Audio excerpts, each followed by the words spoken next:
Hi friends, welcome to Roche well. ఎలా ఉన్నారు? మీ అందరూ బాగున్నారా? I'm also good. అండ్ ఈరోజు ఇంకొక రెసిపీతో మళ్ళీ మీ ముందరికి వచ్చేసానమాట. అదే అండి, కస్టర్డ్ మిల్క్ షేక్. ఇంట్లో ఉన్న వాటితో ఈజీగా చేసుకుందామా? అండ్ ఇప్పుడైతే ప్రాసెస్ స్టార్ట్ చేసేద్దాం. ముందుగా ఒక బౌల్ తీసుకుని ఇక్కడైతే ఫుల్ ఫ్యాట్ మిల్క్ నేను 1/2 లీటర్ అయితే తీసుకుని స్టవ్ మీద పెట్టుకున్నాను. దీన్ని మనం మీడియం ఫ్లేమ్లో పెట్టుకుని కాగనివ్వాలన్నమాట. ఇంతలో అయితే మనం వేరే ప్రిపరేషన్ చేద్దాం. ముందుగా అయితే ఇక్కడ ఒక బౌల్ తీసుకుందాము. ఇక్కడ వచ్చేసి నేను పిల్స్బెర్రీ వాళ్ళది కస్టర్డ్ పౌడర్ వెనిలా ఫ్లేవర్ది యూస్ చేస్తున్నాను అనమాట.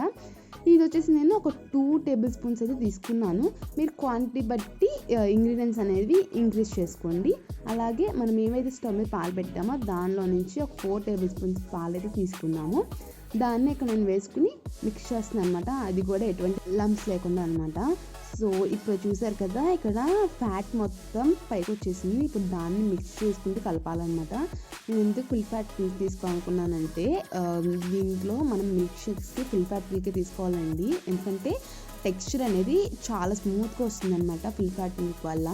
సో మీరే చూస్తారు కదా ఎలా వచ్చింది అనేది. సో ఇప్పుడైతే మనం ఇది ఒకసారి కలుపుకుంటూ ఉంటే పాలు పొంగుతూ ఉంటాయి కదండి. పొంగుతున్న టైంలో కూడా ఒకసారి కలుపుకుంటూ పైనుంచి కిందకి కలుపుకుంటూ ఉంటే ఏంటంటే అలా మరిగిన దానికి ఒక ఫ్లేవర్ ఉంటుందండి. సో నేను అందుకే అలా ఒకసారి పొంగనిచ్చి ఇలా మిక్స్ చేసుకుని అనమాట. ఇప్పుడు పొంగుతున్నాయి కదండి. ఇప్పుడు ఈ టైంలో మనం సిమ్లోకి అడ్జస్ట్ చేసుకోవాలి. సిమ్లోకి అడ్జస్ట్ చేసుకుని మనం ఏదైతే ముందుగా కస్టర్డ్ పౌడర్ మిక్స్ అయితే పెట్టుకున్నామో అది వేసేసుకోవాలన్నమాట. ఇక్కడ మామూలుగా ఒక్కొక్క స్పూన్ వేసుకుని కలుపుకున్న పర్లేదండి. ఒకసారి వేసుకుని కలుపుకున్న పర్లేదు. నేనైతే ఒకసారి వేసుకుని వెంటనే కలుపుకున్నాను అనమాట. వెంటనే కలిపేసుకోవాలి, ఎందుకంటే మనకి లంప్స్ అనేవి ఫామ్ అయిపోతాయి లోపల. సో అప్పుడు అంత బాగోదన్నమాట టేస్ట్. సో అందుకే నేను వెంటనే కలిపేసుకున్నాను. నేనైతే చూసారు కదా ఎటువంటి లంప్స్ లేకుండా ఉన్నాయి, ఎంత స్మూత్ టెక్స్చర్తో ఉందో. సో ఇదండి, ఇట్లా మనం మిక్స్ చేసుకుని పక్కన పెట్టేసుకోవాలన్నమాట. ఇలా మనం స్టవ్ ఆఫ్ చేసి పక్కన తీసుకుందాం ఇప్పుడు. అండ్ ఇది వచ్చేసి మనం కలుపుకుంటూనే మొత్తం కూడా చల్లారి పెట్టుకోవాలన్నమాట.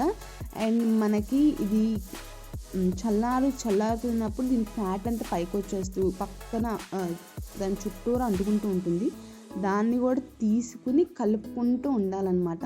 ఇలా కలుపుకుంటూ ఉండటం వల్ల దాని ఫ్లేవర్ అనేది ఇంకా ఇంక్రీజ్ అవుతూ ఉంటుందన్నమాట. సో మనం అలా కలుపుకొని పక్కన పెట్టేసుకోవాలన్నమాట. మనం ఒకసారి ఇక్కడ మీకు చెప్తున్నానండి, మొత్తం అంతా ప్రాసెస్లో కూడా మనం ఎప్పుడైతే పాలని ఏం చేయాలనుకున్నా కూడా ఒకసారి మిక్స్ చేసుకున్న తర్వాత ఏదైనా చేయాలి. సో ఇక్కడ వచ్చేసి నేను ఒక మిక్సీ జార్ అయితే తీసుకున్నాను. దీంట్లోకి మనం కస్టర్డ్ మిక్స్ ఉంది కదా, ఆ మిక్స్ని అయితే మిక్సీ జార్లోకి వేసేసుకున్నాం కదా. ఇప్పుడు నెక్స్ట్ వచ్చేసి జీడిపప్పు యాడ్ చేసుకుందాం. జీడిపప్పు వచ్చేసి మీకు ఇష్టమైతే జీడిపప్పు యాడ్ చేసుకోండి. ఈ ప్లేస్లో బాదం పప్పు కూడా యాడ్ చేసుకోవచ్చు. అలాగే నేను వచ్చేసి ఇక్కడ మిల్క్ క్యూబ్స్ అయితే వేసుకున్నాను అనమాట. కొంచెం నేను కన్సిస్టెన్సీ కోసం మిల్క్ క్యూబ్స్ అయితే వేసుకున్నాను. మీరు కూడా మిల్క్ క్యూబ్స్ వేసుకోవాలనుకుంటే కూడా వేసుకోవచ్చు.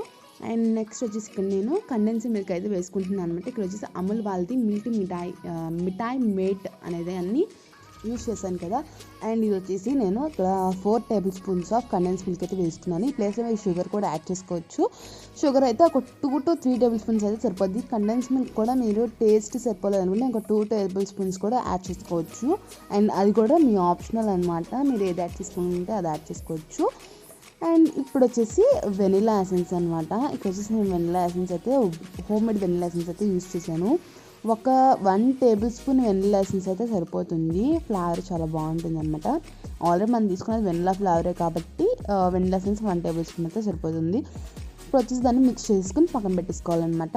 ఇప్పుడు ఒక బౌల్ తీసేసుకుని మనం ఏదైతే కస్టర్డ్ ప్రిపేర్ చేసుకుని ఉంచుకున్నామో దాన్ని దీనిలోకి పోర్ చేసుకోవాలన్నమాట. పోర్ చేసుకున్న తర్వాత ఇప్పుడు దాన్ని ఒకసారి మిక్స్ చేసుకుంటాం కదా. అండ్ ఇప్పుడు మనం ఒక గరిటెతో మిక్స్ చేసుకున్నాం చూసారా, మిక్స్ చేసేసుకున్నాం కదా. అండ్ ఇలా మిక్స్ చేసుకుంటూ ఉంటే ఏంటంటే ఒకసారి ఎక్కడన్నా లంప్స్ ఉంటే కూడా మిక్స్ అయిపోతాయి అన్నమాట. సో దీన్ని పక్కన పెట్టేసుకుని ఇక్కడ ఒక గ్లాస్ తీసుకున్నాను. సో సర్వ్ చేసేసుకుందాం. ఇప్పుడు నేను ఇక్కడైతే ఒక గరిటె హెల్ప్తో గ్లాస్లోకి అయితే వేసుకుంటున్నాను. చాలా స్మూత్ టెక్స్చర్ అయితే వచ్చిందండి బ్లెండ్ చేసిన తర్వాత. ఎందుకంటే మనం కొంచెం పాలు ఐస్ గడ్డలో వేసుకున్నాము, అలాగే క్యాష్యూస్ వేసుకున్నాము. సో వీటి వల్ల కొంచెం థిక్ కన్సిస్టెన్సీ అనేది వచ్చిందని చెప్తాను. అండ్ ఫుల్ ఫ్యాట్ మిల్క్ కూడా వేసుకున్నాం కాబట్టి అనమాట. సో ఇలా వేసేసుకున్న తర్వాత మీ దగ్గర ఉన్న డ్రై ఫ్రూట్స్తో సర్వ్ చేసుకోండి. నేనైతే నా దగ్గర బాదం అయితే ఉంది, కొన్ని బాదం అలాగే కొన్ని క్యాషు ఉన్నాయి. సో వాటిని టాపింగ్స్గా యాడ్ చేశాను. ఇదండి ఈరోజు రెసిపీ. ఎంతో సింపుల్గా ఎంతో టేస్టీగా చేసుకునే రెసిపీ అనమాట. నేను చేసిన క్వాంటిటీ అయితే కనుక ఒక 3 మెంబర్స్కి అయితే వస్తుంది. సో అలా అనమాట. ఇంక మరొక రెసిపీ. సో ఇదండి ఈరోజు రెసిపీ. అలాగే మన ఛానల్ ఎవరైనా ఫస్ట్ టైం చూసినట్టయితే కనుక first of all like, share అలాగే సబ్స్క్రైబ్ కూడా చేసుకోండి. మరిన్ని రెసిపీస్ కోసం పక్కన బెల్ ఐకాన్ని క్లిక్ చేయండి. అంతే అండి ఈరోజు video. Bye, see you in my next video.